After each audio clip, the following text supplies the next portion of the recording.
Oi pessoal, tudo bem com vocês? Eu sou a Gabriela, esse canal é Ótimo Juro e hoje eu tô aqui pra gente conversar um pouquinho. É a nossa terceira discussão sobre o Pêndulo de Foucault do Humberto Eco. Terceira parte, na verdade, né, gente? Então, no último vídeo, 15 dias atrás, a gente combinou de lermos até a página 311, então foram mais 100 páginas aí de O Pêndulo de Foucault. Tô gostando mais agora do que eu tava gostando até o começo, né? A gente tava conversando mesmo sobre isso do Humberto Eco até então, falar muito sobre a história dos Templários, e tava bem focado nisso, né? A gente tava tendo, assim, partes bem históricas mesmo dele, só contando sobre os Templários, sobre toda essa história. E aí a gente finalizou no último vídeo, numa parte em que ele começa a querer dizer que os Templários não desapareceram, eles propositalmente extinguiram a ordem aí, né? Eles sumiram porque eles quiseram sumir e que isso era um meio também deles continuarem aí com os objetivos e os planos deles, que ele também não explica quais são, alguma coisa a ver com um tesouro, né? Mas ele deixa tudo meio assim, obscuro até então. E aí agora até a página 311 aqui, a gente teve uma mudança bem forte na narrativa, né? Eu achei que essas últimas 100 páginas, o estilo mudou bastante, porque a gente tava bem nessa pegada de história dos Templários até então, né? E aí, nosso personagem principal aqui, o Casaubon, vem pro Brasil, a gente conversou um pouquinho sobre isso no último vídeo, fala sobre as experiências dele no Brasil, sobre essa namorada que ele tinha aqui, Amparo. E aí, a gente começa essa terceira parte aqui das nossas leituras, justamente falando sobre essa viagem do Casaubon no Brasil. Ele ainda tá aqui, né, com a Amparo. E aí ele começa a falar sobre o Aglié, né, aquele personagem super misterioso que leva eles pros orixás, pros terrenos, né, pra Umbanda. E aí eles vão passar aí por um momento muito esquisito aí, né, por uma experiência aí que a Amparo fica até meio desconcertado e o relacionamento deles acaba terminando.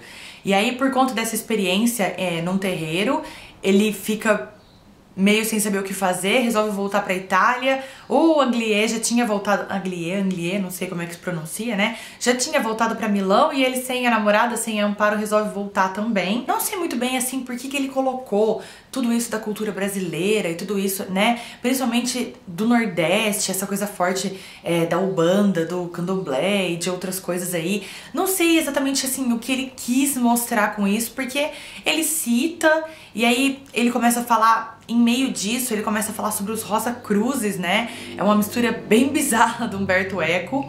E aí o que eu entendi é que, procurando sobre os ritos e as religiões brasileiras, o Casaubon acabou encontrando um livro, é o que tudo indica, né? Sobre os Rosa Cruzes, que ele começa a ler. E ele vê que tem muito a ver com toda a história dos Templários. E na realidade, é o que ele começa a falar aqui nesse final da viagem do Brasil e essas descobertas aí do Casaubon dos Rosa Cruzes, é que, na realidade, todos eles são a mesma fraternidade, né? O que eu entendi aqui é que ele vai falar que os maçons, Rosa Cruz, Templários e até umas outras fraternidades, é tipo o Rotary Club, né? Então ele vai fazer uma lista, aqui tem uma determinada passagem aqui, que ele faz uma lista de todos os tipos de fraternidades, instituições, irmandades, enfim. E o que eu entendi é que ele quer dizer que tudo isso na realidade são os Templários e só mudam os nomes, mas o objetivo é o mesmo. Então ele faz uma mistura muito doida aí. O que eu gostei bastante dessa parte é que a gente não vai ter muito aquele fundo histórico que estava acompanhando a gente até então. Ele vai falar mais dos personagens e ele vai trazer essa história mais para os personagens, né? Então eu gostei bastante. O Casaubon vai voltar do Brasil. Por um acaso vai acabar encontrando aí o Belbo no Pylades, né? No boteco que eles frequentam. E aí a gente vai ter a apresentação de alguns outros personagens, né? Ele vai falar finalmente um pouco mais aí sobre a Lorenza Pellegrini, essa mulher misteriosa, né? Que o Belbo é completamente apaixonado. E aí ele fala sobre essa mulher que tem essa coisa, essa aura sedutora, misteriosa, que até jogando pinball é sensual, né? Uma coisa muito doida. Humberto Eco tem um jeito bem específico dele, né? De caracterizar mulheres. Parece que elas são sempre um ser superior, uma coisa cheia de mistério, uma coisa, assim, incompreensível, né? Acho isso muito curioso do Humberto Eco. Gosto bastante. E aí, então, ele vai introduzir essa personagem, essa Lorenza Pellegrini. Ela é muito mística, eu achei, né? Ela aparece nos momentos, assim, que de repente Lorenza Pellegrini apareceu e falou uma coisa. Ela some, ela aparece de novo. Ela tem umas aparições, literalmente, assim, na história, né? Achei isso muito interessante. E aí, a gente tem, então, um pouco mais dessa personagem e a gente vai ter a apresentação, a introdução aí do Sr. Garamond, que é o dono da editora. E aí eles vão falar pra gente que, na verdade, a editora Garamond são duas editoras, né? Ela é metade Garamond e ela é metade Manuzio.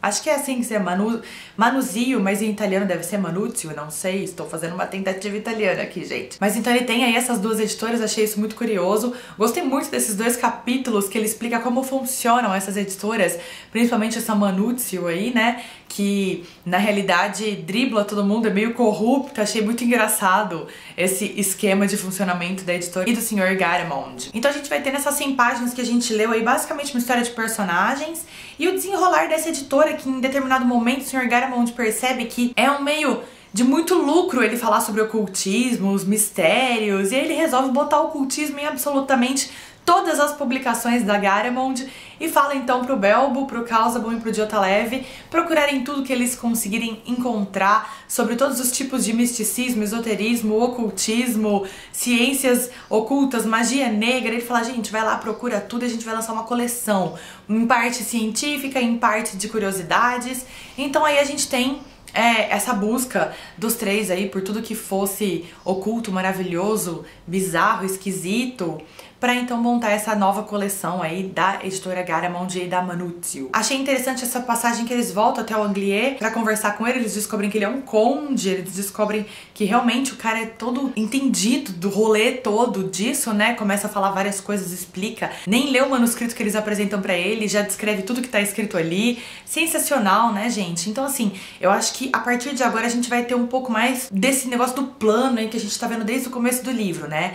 Então eu estou me preparando pra finalmente entender. Eu acho que nessas pesquisas que eles estão fazendo aqui para essa coleção da Garamond, a gente vai, então, em algum momento, acho que eles vão topar já com o que eles já estão topando, né, dos Templários aí, mas acho que em algum momento eles vão falar, bom, talvez isso seja parte de um negócio maior e tal, e aí acho que a gente vai ver isso sendo desenvolvido nessa teoria da conspiração toda. Ele mistura muita coisa, né, gente? Ele mistura Rosa Cruz, Maçom, Rotary Club, Templários, Aleister Crowley, Allan Kardec, Stonehenge, pirâmides. Então, tipo, ele vai fazer uma coisa muito louca aqui, que ele vai chamar de Plano Hermes, né? E aí eu fui dar uma pesquisada. É uma coisa que já é bem da nossa cultura popular, mas assim, mitologia grega, um pouco egípcia, e aí um pouco romana também. Mas o Hermes é basicamente um deus da magia, ele é um mensageiro, ele é um deus muito forte da astronomia e do esoterismo. Então por isso que acho que a gente tem visto bastante ele falar, ele chama até o Plano Hermes, né? Essa coleção da Garamond, ele chama de Plano Hermes e de Isis revelada. Então, assim, misticismo puro, né, gente? Esoterismo, uma bagunça muito louca. E tudo isso, quero dizer que faz parte da história dos Templários. Então, né, vamos ver no que vai dar. Eu acho que ele tá começando a colocar mais um caminho, assim, pra gente entender melhor aonde ele quer levar essa história. E é meio que uma reconstrução da humanidade aí, desde a época do início do cristianismo até agora, querendo dizer que tudo que tem acontecido com a gente, os Templários estão ali de fundo apenas observando. Uma coisa que eu achei muito interessante, que é uma curiosidade pra vocês, no capítulo aqui que eles levam aquele original pro Anglier ler, né, que ele começa a ler e ele começa a olhar pro teto, como se ele estivesse procurando algumas coisas, que eles falam que ele não tá simplesmente olhando, observando o teto, né, que parece que ele realmente tá procurando coisas ali. E o início do capítulo é uma citação de um livro do Júlio Camilo, Palácio da Memória. E aí eu tenho outro livro aqui que também fala sobre Palácio da Memória. Esse aqui é o Palácio da Memória de Matteo Ricci, que é do Jonathan Spence. E isso do Palácio da Memória, Teatro da Memória, é uma técnica muito utilizada em que as pessoas organizam o cérebro em diversos quadros, quartos, cômodos, para você meio que guardar suas memórias. E aí algumas pessoas transformam essas lembranças em mapas, em coisas pra você lembrar melhor. Então talvez por isso que o Anglier tava olhando lá pra cima, provavelmente aquela construção do teto ali pode ser o palácio da memória dele, que ele localiza ali em determinados locais as lembranças, né, pra poder ir. Ele até fala que a memória dele já não funciona muito bem, vai observando. Então é uma técnica mesmo de memória. Esse livro é bem legal ali na faculdade. Vou deixar pra vocês ele aqui, mas acho que ele está esgotado, acho que não se acha muito fácil. O meu é bem velhinho, eu comprei num sebo no estante virtual na época, ele é da Companhia das Letras.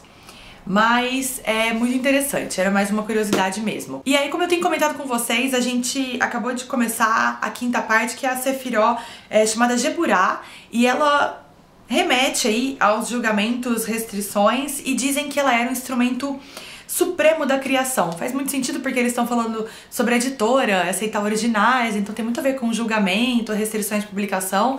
Então achei bastante interessante mesmo e conversa bem com a história do livro. Bom, gente, é mais isso mesmo que eu tinha pra conversar com vocês dessa parte. Acho que nós temos uma história que está tomando corpo finalmente. E aí, para o nosso próximo encontro, que vai ser no dia 30 de setembro, nós leremos então até a página 407, que é o capítulo 68. Então a gente se encontra aí para discutir até a página 407 no dia 30 de setembro. É isso, gente. Espero que vocês tenham gostado. Deixem aqui nos comentários o que vocês estão achando, as teorias de vocês, o que vocês interpretaram, se vocês procuraram alguma coisa que vocês também acharam interessantes.